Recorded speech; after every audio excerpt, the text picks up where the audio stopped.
I just came from having tea at the Wildflower Tea Room downtown with Cameron Williams, the hip hop artist known as C. Grimy.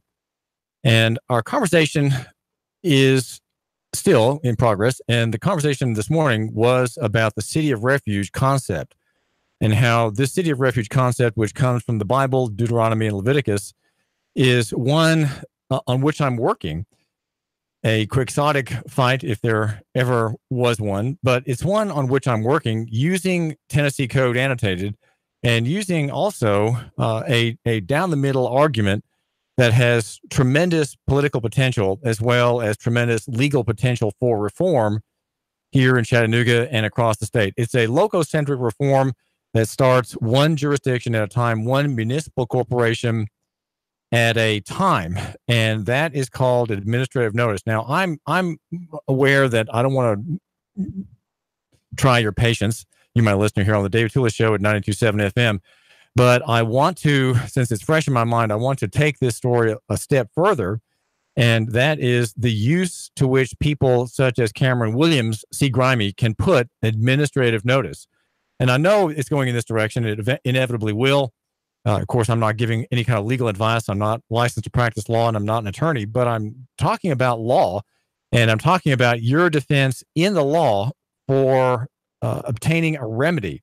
He needs a remedy badly because he has had for 2 years now his driver license revoked. And if you believe the state's theme about the use of the roads, the theme and argument is you cannot use a car by any means. You cannot be behind the steering wheel of a car with your foot on the gas pedal or the brake. Unless you are a licensee of our Department of Safety, because there is no such thing as travel on the road, on the people's roads, the people's right of way. It does not exist. There cannot be travel, Neil Pinkston will assure you, on the roads in Hamilton County or Chattanooga. Travel is forbidden. However, we will allow you to be involved in transportation, and that is, as a licensee of our department, transportation is the use of the car for profit and for hire, where you are carrying goods or people for private gain in what the court cases call an extraordinary use. And that would be you're making a profit on the road, which it belongs to the people. The state is merely the steward of that road and the safeguard of the people and the public health.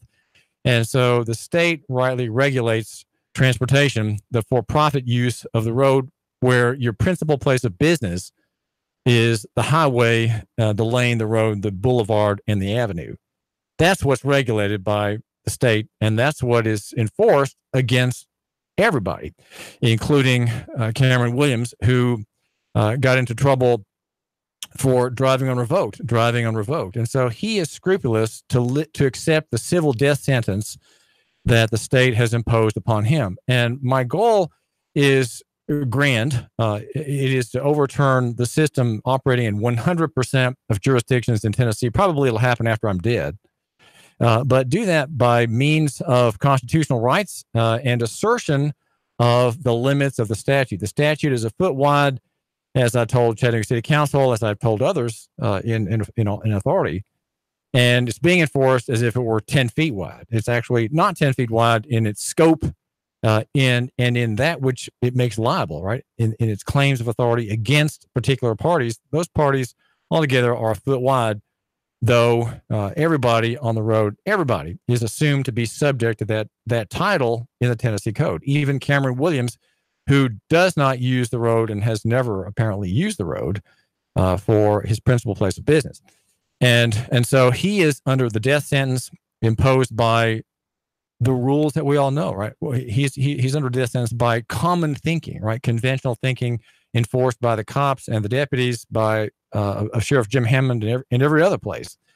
And that is that there is no such thing as travel by car or truck. And the high court policy, as Neil Pinkston enunciated to me, you can read about this at Neweconomics.com.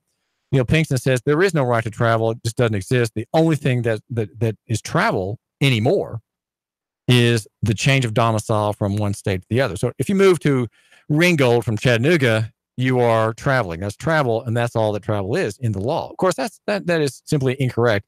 It is a legal fiction that's upheld by the Court of Appeals in Nashville or Knoxville, depending, and the executive branch and the Supreme Court itself. They all hold to this policy, which is unconstitutional. But the challenges to the status quo have been refused. And so what I'm trying to do is find a method of reform ending racist oppression first that will eventually bring blessings and plenty to everybody in Chattanooga. And Cameron Williams has heard me out on this several times. We've talked about it at length, and today we have an interview about it at the Wildflower Tea Room. Great little tea room, by the way. And I do suggest you go by and chat with Hillary and have a tea and maybe a light biscuit there and enjoy a conversation. And you can see the interview on our censorship page. That is the page of Facebook, our leading censor. We are there, and I think it made the cut. And make sure you can meet C. Grimy there and hear my drawing in his tale of woe, and then also proposing the remedy. And the remedy is not really operable unless something else comes first, and that would be learning how to assert your rights, your constitutional rights. Your constitutional rights, as they're called for short, are really the rights God gave you. Because you're made in His image, He gave you these rights. You cannot really easily give them up. There are inalienable rights that you can trade in, and then there are unalienable rights that you can't. And these are called constitutional rights, but they're really constitutionally guaranteed rights. That's the phrase that I prefer to use. They are unalienable, inherent, and part of your being a human being. You have these rights, and so in a transportation stop under Title 55, a traffic stop as they're called, you have to maintain your rights first and not let the cop get to you through Title 55, because that's his. As I explained to Cameron, that's how the police in every municipal jurisdiction in the state, there are hundreds of them, they get access to your people for abuse and harassment through Title 55. Every traffic stop is for a traffic reason. That would be a broken tail light, a broken tag light, didn't use an indicator, you crossed the line, you were double parked, you were going down a one-way street the wrong way, you were going too fast, you didn't stop, you did not yield, something like that. Failure to yield is how got a woman killed in Saudi Daisy recently at the hands of the Red Bank Police Department. So the access to the citizen is through Title 55 under a lower standard. The standard is not the constitutional standard where the officer has to see a crime. No, he doesn't have to see a crime like rape, robbery, assault, battery, or something like that. He doesn't have to see a crime. He just has to see an infraction, right? So you are arrested. When the blue lights come on, you are, in fact, arrested. And it is through the funnel of Title 55, which has been ruinous for decades of the people most vulnerable to that kind of abuse. We're all victims of ultra-virus abuse here in Chattanooga and Hamilton County and the state, all of us. But I'm concerned particularly because I'm a repentant Christian for the poor and the stranger and the orphan and the widow. Those are the categories of people God in His Word gives to them special protection. He cares about them first. And if you are not minding the poor, the stranger, the alien, and the orphan and the widow, you are under His judgment. And I say Chattanooga and Hamilton County are under God's judgment long term. And that's why we are so limited in our prosperity and in our hope. And that's why there is this pall, like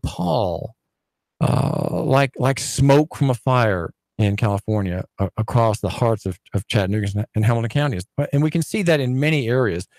There are good things to say about people here, but there are things also we can see are the limitations and their recognition of judgment, if you will.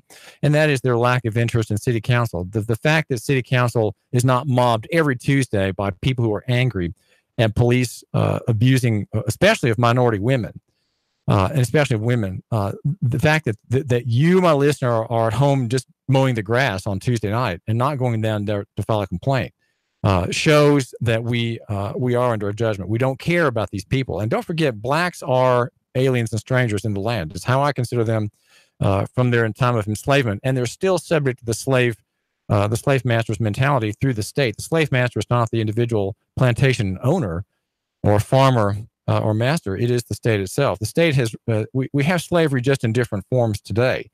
And minorities are hurt the most. Half of black people I'd like to suggest have a driver license that's out of order. It's revoked, suspended, or none. And probably half of the poor people who are new in the country speaking Spanish, they don't have licenses at all. And so they're subject also to the same kind of let's say they're subject to the enforcement by police and the sheriff's department of the transportation code, even though they're not involved in transportation. And as we've explained before, the cops and the deputies use the provision 351 to go after people who've never had a license and are not licensees anywhere. And that statute's the exhibit on demand statute that says that if you are the licensee shall exhibit licensee's license on demand of the officer. That's the main language of that law. Clearly, it does not apply to someone who's not a licensee. You know, a licensee is a specific category of legal person. That's a person with a certain legal standing, subject to the licensor and as a licensee. And so if you don't have a driver's license, how can that statute even reach you? And yet it's made to reach these Hispanic women, working men on construction sites downtown in our boom economy, our artificially booming economy, paper money boomed economy, bricklayers, masons, people who move dirt with machines, people who build up the room, put up the frames of these buildings. They're Hispanic and they don't have driver's licenses. They're exercising a right to travel that Neil Pinkston says doesn't exist, and yet it does. And so what is the defense of these people? What is the defense for someone who's on the wrong side of the law, if you will? Is it Cameron Williams is? If he gets behind the wheel of a car and drives that car or operates that car, he's committing a crime. So the question is, what if he has to get into a car and go somewhere? What if his life depends on it? What if his job depends on it? What if his teaching of an art class depends on it, or he's going to lose his job if he doesn't get there, and he can't get there, doesn't have money for a cab? Well, what does he do?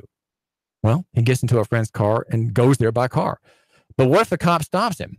What if the cop, in God's providence, stops Cameron C. Grimy Williams on his way to teach his art class? What happens? Or to a venue where he's performing, and he's got to get that gig done. He's got to get paid for it because he needs to pay his light bill, right? He's got to pay his rent. What does he do? Well, that's the question that I talk with him about today, and that's at Facebook, the big censor. I've escaped the censor most of the time here on the David Tula Show and at Nugonomics, but sometimes I have caused offense, and I have unapproved boosts on Facebook. It's happened several times already for inexplicable reasons, and there's no way I'm going to petition and appeal to get an approval so I can give Facebook $5. I'm not going to bother with that. The number is 800-8949, 800-8949. And so the question is, what does Cameron Williams do? And so I said, Cameron, here's what I think you have to do. You don't want to make any admissions, right? He's on the road, right? He's got a revoked license. If he says, well, I'm Cameron Williams, the cop's going to say, oh, let me look you up. Well, you have a revoked driver's license, so you're under arrest. Well, Cameron Williams doesn't have to give his name. Okay. Now, there's a statute that says you are required to produce or give your identification. And you can read about that statute at Nugonomics.com. It's oddly enough, it's a very, very well-read little essay looking at that rule. If you are under arrest for some real crime, then you have to give your name or give or produce your ID. Now, give or produce means you can either state it under the False Statement Act, it's going to be true, or you can produce it, which is to show it. Okay, so the give or produce are the two verbs in that statute, and you just have to do one or the other. To produce is to give a document like a license, a gun permit, or what have you. Or I've got a birth certificate, but I also have a gun permit. But then give would be just simply stating your name and address. That's sufficient for the citation to be filled out. And the cop knows that you're telling the truth because he's protected by his receipt of your information is protected by the False Statement Act in Tennessee law. So he knows that you're telling the truth because you know about that law. So that you don't have to have an ID. You don't have to have a plastic magical card, right? So what is Cameron Williams going to do? Cameron Williams, I suggested, simply stands his ground. And as Dr. Dwayne says in his wonderful lecture at Regency University, it's a great lecture on don't answer questions. A wonderful discussion. You don't have to help them convict you. Is not answer any questions. Say and give absolutely nothing. Because a cop who stops you doesn't have probable cause to stop you for a crime, right? He stopped you because you didn't use an indicator light on your left turn. But that's not a crime, okay? That's just an infraction. There's a difference between crime under Title 39 of the Tennessee Code and an infraction under Title 55. Title 55 infractions are not, they're prosecuted as crimes, but they are simply offenses under the rules of the road that control transportation, that control the commercial use. So here Cameron can't show his expired license or revoked license, right? He can't do that. And he doesn't want to make any admissions that would make that charge apply to him. So what does he do? What does he do? I mean, that's a real dilemma. I mean, there are thousands of black people, thousands of Hispanic people in Chattanooga for whom this is a living and very warm question. It makes their heart uneasy when they think about it. When they go on the road to go to business, to go to church, to go to vote, to go to exercise the right to an abortion, right? This makes them feel very warm and anxious that they have something out of order, and they face a criminal charge if they're, in God's providence, stopped on the road. 800-8949, 800-8949. So the initial step for Cameron, I said, look, this isn't going to work. The notice will back you up, but first you have to do the following. First, and here I want you, my listener, to think about this. First, you have to stand your ground, answer no questions, and ask the right questions. You are asking him. He stopped you, right? So he has to have probable cause to stop you. Okay, he'll say, well, you didn't use the indicator light. Well, that's not a crime, officer. Did you see me commit a crime? Do you have a warrant for my arrest? Do you have a warrant to search my car? Or do you have credible information that I, whom you already know apparently, am about to commit a crime? Those are the four questions that you have to ask. Am I free to go? Well, sir, you ran it. You didn't use your indicator light. Well, that's not a crime, officer. That's not a crime. It's not a crime. It is a crime, okay, if you are subject to transportation statute. But what if you're not? So you see, the officer doesn't really know for sure whether you are or not. He doesn't know for sure. But most people just admit that they are by having their license, and they admit that their tag on the back of the car, which is a tax stamp for the converting of that car into a motor vehicle, that creates a presumption that that person's involved in a regulable activity. But you just have to rebut that presumption. It's a legal presumption. You have to rebut it by saying, I don't know what you're talking about. You want my license? I'm sorry. I'm giving no information without my attorney present. I answer no questions. I give you nothing. That's it. Am I free to leave? Officer, am I free to leave? Do you have probable cause? Now, you see here, what you're doing is you're being what's called a belligerent claimant in person. And too few people do that because, and young black men, as I told Cameron after our interview was over, I said, Cameron, young black men, they need to know technique, but what they really need to have is courage. They need to have courage that there are limits on the cops, real limits, and that they have rights which they need to know how to assert. If young black men assert these rights, they won't live in fear. You live in fear of someone when you think they're all powerful. You live less in fear of someone when you know what his limits are. And you live even less in fear of someone, the cop, if you know your rights and know how to assert your rights, as God wants you to, right? God freed you. He freed your people in 1865. So are you going to live in fear of the master like a slave, or are you going to live like a free man? I asked Cameron, I asked him that question. And we were kind of staring at each other over our well-drunk tea mugs right there at the table. And I said, well, no, the point is that you are a free man, and you need to know how to live like a free man and live in confidence of being a free man. Don't live in slavish fear of police.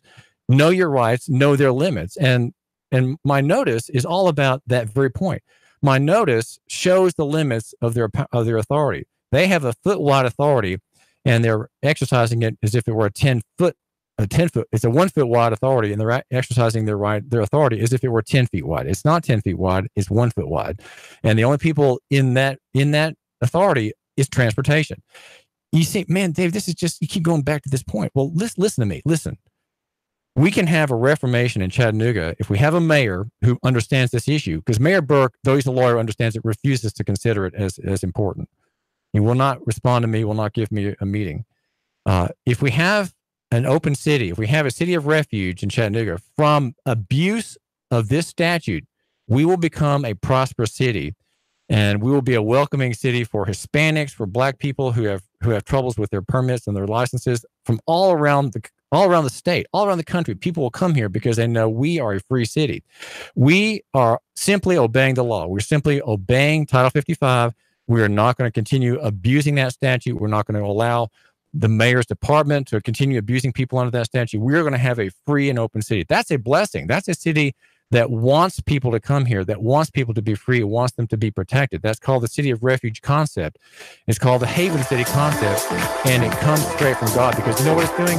It's pleasing God, because you're ending an abuse of the poor, the weak, the African American, in our case, the stranger, the alien, and the widow and the orphan. Those are the categories of people that God repeatedly protects. He insists that if you don't look out for them, if you allow them to be harassed and punished and abused, you are going to be judged and you are going to be enslaved. And that's what's happened. David Toulis. 3, 2, 1. Chattanooga Radio. Digital FM 95.3 HD4. 92.7 FM's news now. The TBI is on the hunt after a non-custodial mother reportedly ran off with her daughter.